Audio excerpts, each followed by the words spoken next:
औज़ुबिल्लाहि मिनश्शैतानिर्रजीम बिस्मिल्लाहिर्रहमानिर्रहीम। I am Mohammad Uzair Naveed.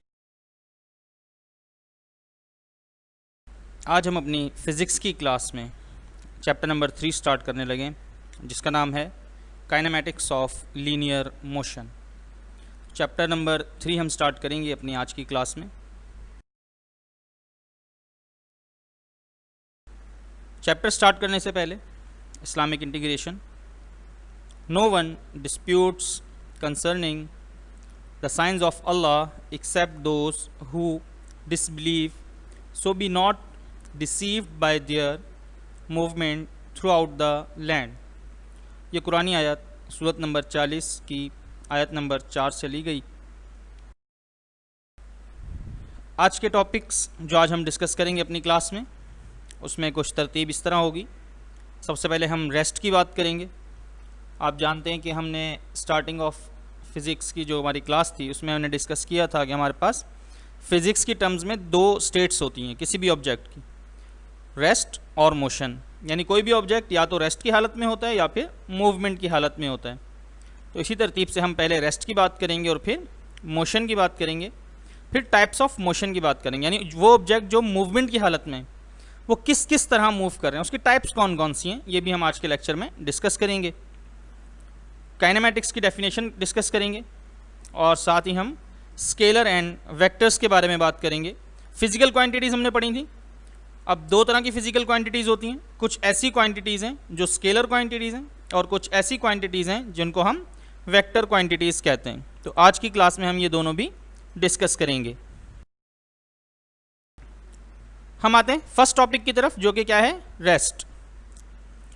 A body is said to be in the state of rest if it does not change its position with respect to its surroundings। अच्छा, हमें कैसे पता लगेगा कि कोई भी ऑब्जेक्ट जो है वो रेस्ट की हालत में है? वैसे तो अगर हम देखें तो हमें मालूम होता है कि हम किसी चीज़ की तरफ देखते हैं तो हम अंदाज़ा लगा सकते हैं कि ये ऑब्जेक्ट जो है वो मूव कर रहा है या नहीं मूव कर रहा।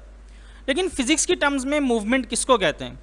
अगर कोई ऑब्जेक्ट अपनी सराउंडिंग्स के एतबार से अपनी पोजीशन चेंज कर रहा है, यानी जिस पोजीशन पे वो अभी मौजूद है वो मुसलसल उसको तब्दील कर रहा है, यानी उसकी जो सराउंडिंग्स है वो चेंज होती जा रही है, तो इसका मतलब है कि वो ऑब्जेक्ट जो है मोशन की हालत में मौजूद है। अगर वो चेंज नहीं हो रही तो इसका मतलब है कि वो रेस्ट की हालत में मौजूद है। अब यहाँ पर अगर हम देखें, एक मिसाल लेते हैं। फॉर एग्जांपल, आप किसी जगह पर खड़े हुए हैं और एक बस है जो आपकी तरफ आ रही है या आपसे दूर जा रही है। तो अब क्या है, यहाँ पर अगर हम देखें तो वो ऑब्जेक्ट यानी जो बस है उसकी सराउंडिंग तब्दील हो रही है। क्यों? पहले वो अगर हम देखें, अगर वो आपके करीब आ रही है तो इसका मतलब है वो आपके नज़दीक आती जा रही है, वो अपनी पोजीशन तब्दील करती जा रही है, उसकी सराउंडिंग्स तब्दील होती जा रही है। और अगर आप अपनी बात करें जहाँ आप खड़े हुए हैं तो आपकी जो सराउंडिंग में पहले चीज़ें मौजूद थी अभी भी वही चीज़ें मौजूद हैं, तो आप रेस्ट की हालत में मौजूद हैं। लेकिन जो बस है जो मूव कर रही है आपकी तरफ या आपसे दूर, वो मोशन की हालत में होगी। मोशन की अगर हम बात करें, a body is said to be in the state of motion if it changes its position with respect to its surroundings. अगर कोई ऑब्जेक्ट अपनी सराउंडिंग्स के एतबार से अपनी प्लेस चेंज कर रहा है, अपनी पोजीशन चेंज कर रहा है, जैसे मैंने बस और आपकी एग्जांपल दी, ठीक है, अगर वो अपनी पोजीशन तब्दील कर रहा है, उसकी सराउंडिंग्स तब्दील हो रही हैं, तो इसका मतलब क्या है कि वो मोशन की हालत में मौजूद है। क्लियर हो गई बात? आगे चलते हैं। Types of motion. There are many types of motion, but the most common types are given below। Motion की बहुत सारी टाइप्स हैं, ठीक है, उनमें से कुछ हम जो है वो भी डिस्कस करते हैं। 3 टाइप्स हमारी बुक्स में मौजूद हैं। 3 टाइप्स हैं जो हम डिस्कस करेंगे अपने लेक्चर में। फर्स्ट वन इज ट्रांसलेटरी और लीनियर मोशन, ठीक है। Second one is rotatory motion and third one is vibratory और ऑसिलेटरी मोशन। यानी मोशन 3 तरह की हैं हमारे पास, जो हम अभी डिस्कस करेंगे। इन तीनों को 1 बाय 1 डिस्कस करेंगे, ठीक है। तो हम सबसे पहले फर्स्ट टाइप की तरफ आते हैं, जो कि हमारी क्या है, ट्रांसलेटरी और लीनियर मोशन। ट्रांसलेटरी और linear motion. In this type of motion a body moves in a straight or curve path. Each particle in the body is being displaced by the same amount.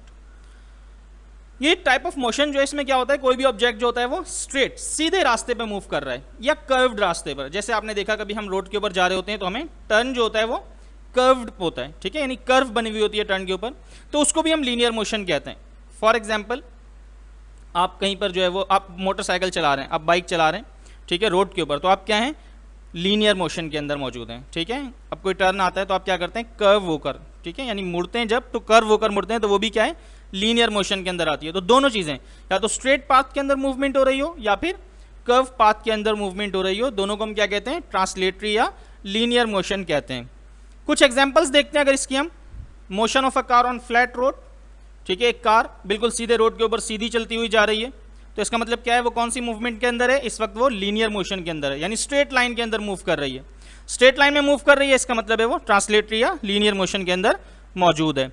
Motion of a cycle on circular road, एक cycle है, ठीक है, cyclist आपके सामने नजर आ रहे हैं जो एक सर्कुलर रोड के ऊपर, ठीक है, यानी एक रोड ऐसे घूम रहा है, उसके ऊपर जो है वो साइकिल चला रहे हैं, ये भी क्या है, लीनियर मोशन है। Motion of cricket ball hit for a six, अब देखें आप में से अक्सर स्टूडेंट्स जो हैं वो क्रिकेट खेलते होंगे, तो जब आप हिट करते हैं बॉल को, ठीक है, जो सिक्स की तरफ जा रही है, बाउंड्री की तरफ जा रही है, तो वो भी कौन सी मोशन में होगी उस वक्त, लीनियर मोशन में, क्योंकि वो भी सीधी जा रही है, ठीक है। तो ये क्लियर हो गया, लीनियर मोशन क्या है, स्ट्रेट लाइन मूवमेंट है, ठीक है। नेक्स्ट टाइप की तरफ आते हैं, रोटेटरी मोशन।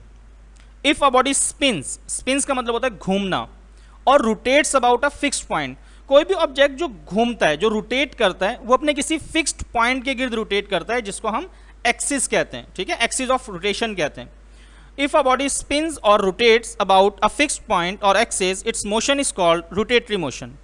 यानी कोई भी ऑब्जेक्ट जो घूम रहा है, जो सर्कल के अंदर मूवमेंट कर रहा है, उसको हम क्या कहते हैं, रोटेटरी मोशन कहते हैं। फॉर एग्जाम्पल, बहुत सारे ऑब्जेक्ट हमारे पास मौजूद हैं जो सर्कल के अंदर मूवमेंट कर रहे हैं। फॉर एग्जाम्पल जैसे ज़मीन है, ज़मीन क्या कर रही है, अपने एक्सिस के गिर्द घूम रही है, ठीक है। लास्ट भी लेक्चर में हमने एक चीज़ डिस्कस की थी कि ज़मीन अपने एक्सिस के गिर्द घूम रही है, यानी ज़मीन खुद घूम रही है अपने एक्सिस के गिर्द। इसी तरीके से ज़मीन जो है वो सूरज के गिर्द भी घूम रही है, तो वो जो मूवमेंट है वो भी क्या है, रोटेटरी मोशन है। और ज़मीन जो मूव कर रही है, स्पिन्स कर रही है, घूम रही है, रोटेट कर रही है, ये भी क्या है, रोटेटरी मोशन है। कुछ एग्जाम्पल्स की बात कर लेते हैं इसी में। The rotation of earth about is axis, यानी जो ज़मीन की रोटेशन है उसके एक्सिस के गिर्द, ये क्या है, रोटेटरी मोशन है। The wheels of a moving car, एक कार जो मूव कर रही है, ठीक है, यानी चल रही है, उसका जो व्हील घूम रहा है वो भी अपने एक्सिस के गिर्द घूम रहा है, और उसको भी हम क्या कहेंगे, ये क्या है, रोटेटरी मोशन है।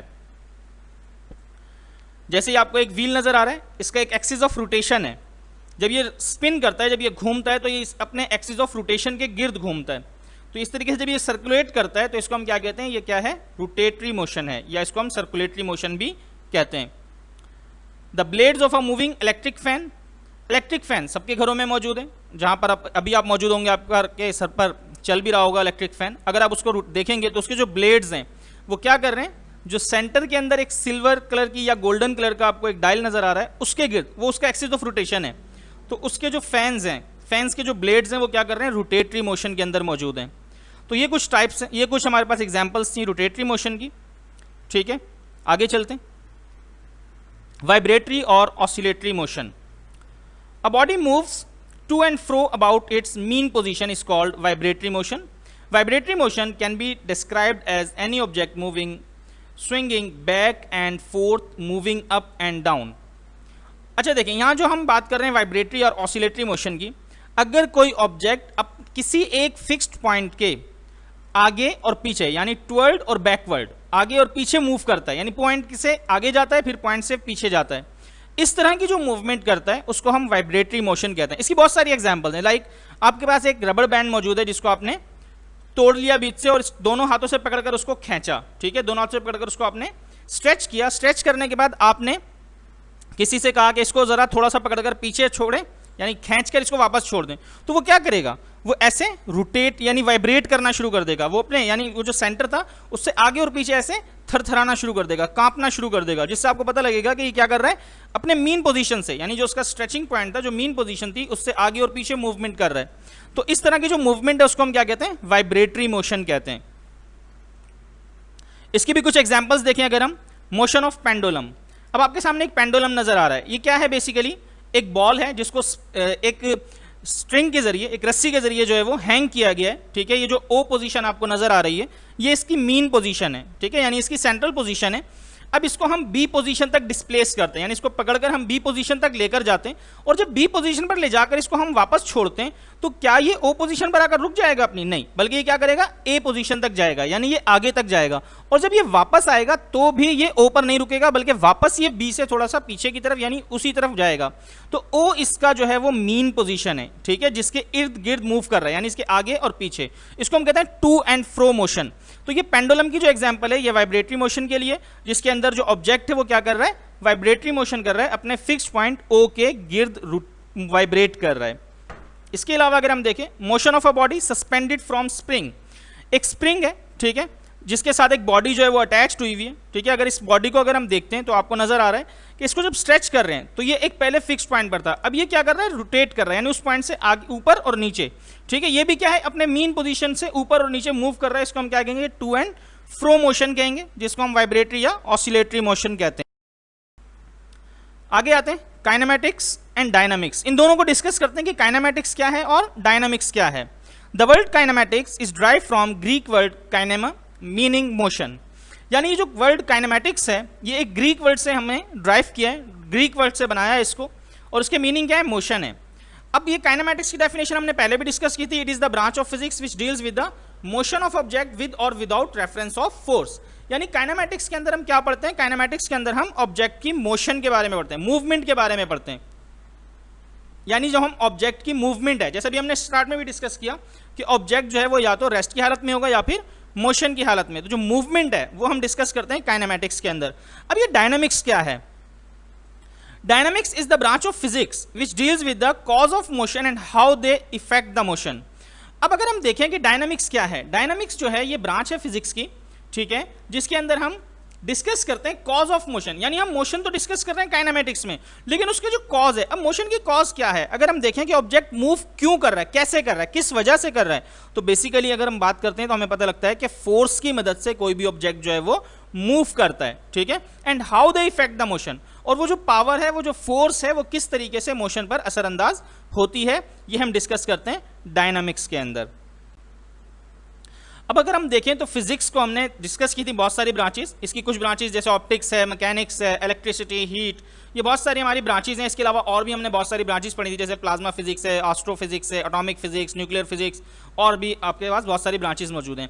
मैकेनिक्स के हमारे पास मजीद इसको हमने दो हिस्सों में डिवाइड किया है, जिसमें एक काइनेमैटिक्स है, डिस्क्राइब्स मोशन, दूसरा डायनामिक्स है जो कॉजेज ऑफ मोशन है। यानी काइनेमैटिक्स में हम मोशन के बारे में पढ़ते हैं, ठीक है, मूवमेंट के बारे में पढ़ते हैं, और डायनामिक्स में हम क्या पढ़ते हैं, मूवमेंट की जो कॉज है, जो वजह है उसकी, यानी मूवमेंट क्यों हो रही है, वो हम डायनामिक्स में डिस्कस करते हैं। स्केलर क्वांटिटीज क्या होती हैं, डिस्कस कर लेते हैं। The physical quantities which are completely specified by their magnitude only are called scalar quantities. अगर हम बात करें स्केलर क्वांटिटीज की, यानी ऐसी फिजिकल क्वांटिटीज जिसको कंप्लीटली स्पेसिफाइड कर दिया जाए सिर्फ उनके मैग्नीट्यूड से, यानी उनकी क्वांटिटी से, तादाद से। अगर सिर्फ तादाद से हमें मालूम हो जाए कि वो मुकम्मल स्पेसिफाइड हो गई हैं, यानी उसमें कोई कंफ्यूजन, कोई इबहम बाकी नहीं रह गया, तमाम चीज़ें क्लियर हो गई सिर्फ मैग्नीट्यूड बताने से, तो वो क्या होंगी, स्केलर क्वांटिटीज। जैसे मास है हमारे पास, अगर हम मास की बात करें तो मास जो होता है हमारे पास वो स्पेसिफाइड हो जाता है जस्ट किस चीज़ से, क्वांटिटी से। जैसे for example 1 kg, 2 kg, 3 kg, 4 kg, ये तमाम चीज़ें स्पेसिफाई हो गई, ठीक है। यानी इसमें कोई इबाम, कोई कंफ्यूजन बाकी नहीं है कि अगर हम किसी से पूछें कि इसका वेट, मास कितना है, तो आप कहें 2 kg, क्लियर हो गई बात। इसी तरीके से टाइम है, टाइम भी जो है वो क्या है, स्केलर क्वांटिटी है, जिसमें डायरेक्शन की जरूरत नहीं है, सिर्फ अपनी मैग्नीट्यूड से, क्वांटिटी से क्लियर हो जाता है। डिस्टेंस है, टेम्परेचर है, ये तमाम जो हमारे सामने अभी मौजूद हैं, ये सब क्या है, स्केलर क्वांटिटीज हैं, क्योंकि इनमें डायरेक्शन की जरूरत नहीं होती, ठीक है। जैसे हमने स्टार्ट में कहा था हम स्केलर और वेक्टर पढ़ेंगे, तो स्केलर और वेक्टर का जो डिफरेंस है बेसिकली वो क्या है, डायरेक्शन है। अगर किसी क्वांटिटी को में डायरेक्शन की जरूरत है तो उसको हम स्केलर नहीं बल्कि वेक्टर क्वांटिटी कहते हैं, ठीक है। आगे हम देखते हैं vector quantities. The physical quantities which are completely specified by their magnitude and direction both are known as vector quantities। अब vector quantities में हमें क्या चाहिए, मैग्नीट्यूड के साथ साथ डायरेक्शन भी चाहिए। पहले हमने सिर्फ बात की थी स्केलर में सिर्फ मैग्नीट्यूड की, लेकिन यहाँ पर हमें डायरेक्शन भी चाहिए, जैसे डिस्प्लेसमेंट है, वेलोसिटी है, एक्सेलरेशन है, फोर्स है। तो ये सब ऐसी चीज़ें हैं जो हमें बगैर डायरेक्शन के स्पेसिफाई नहीं हो सकती। इनको स्पेसिफाई करने के लिए, इनको क्लियर करने के लिए, इनके डाउट्स खत्म करने के लिए हमें क्या चाहिए होता है, हमें डायरेक्शन चाहिए होती है। जैसे वेलोसिटी है, फॉर एग्जांपल अगर हम स्पीड की बात करते हैं तो स्पीड जो होती है वो स्केलर क्वांटिटी है, उसमें डायरेक्शन नहीं चाहिए, लेकिन स्पीड के साथ अगर डायरेक्शन भी शामिल हो जाए तो वो वेलोसिटी बन जाती है। ठीक है, जैसे अगर स्पीड हम बता रहे होते हैं किसी को कि 25 किलोमीटर पर आवर जो है वो हम स्पीड के साथ मूव कर रहे हैं, तो वो स्पीड है, वो वेलोसिटी नहीं कहलाएगी। हाँ, अगर हम डायरेक्शन साथ ऐड कर दें कि हम 25 किलोमीटर पर आवर जो है वो नॉर्थ की तरफ मूव कर रहे हैं, तो इसका मतलब है अब डायरेक्शन भी शामिल हो गई, मैग्नीट्यूड भी आ गया, तो अब इसको हम क्या कहेंगे, स्पीड नहीं कहेंगे बल्कि इसको हम वेलोसिटी कहेंगे। सेम इसी तरीके से एक्सेलरेशन है, क्योंकि एक्सेलरेशन जो होता है वो चेंज इन वेलोसिटी जो होता है वो एक्सेलरेशन होता है। ठीक है, ये अभी हम नेक्स्ट लेक्चर के अंदर डिस्कस करेंगे। फोर्स की अपनी एक डायरेक्शन होती है, फोर्स हमेशा किसी स्पेसिफिक डायरेक्शन के अंदर ही अमल करती है। ठीक है, तो उसकी एक स्पेसिफिक डायरेक्शन होती है, तो इसीलिए किसी भी ऑब्जेक्ट को स्पेसिफाई करने के लिए अगर मैग्नीट्यूड के साथ साथ डायरेक्शन भी चाहिए तो फिर उसको हम क्या कहते हैं, वेक्टर क्वांटिटीज कहते हैं। होम टास्क की तरफ आते हैं। तो अभी हमने जो कुछ भी पढ़ा, जैसे हमने टाइप्स ऑफ मोशंस डिस्कस की और स्केलर और वेक्टर क्वांटिटीज़ के बारे में डिस्कस किया, तो अब आपने क्या करना है, आपने इसको लर्निंग करनी है, आपने इसको याद करना है। ठीक है, आपके नोट्स में, आपकी बुक्स के अंदर ये टॉपिक्स मौजूद हैं, इसको इंशाल्लाह हम याद करेंगे। ये था हमारा आज का लेक्चर। इंशाल्लाह नेक्स्ट लेक्चर में आपसे मुलाकात होगी। अस्सलामु अलैकुम वरहमतुल्लाहि वबरकातुहू। अल्लाह हाफिज़।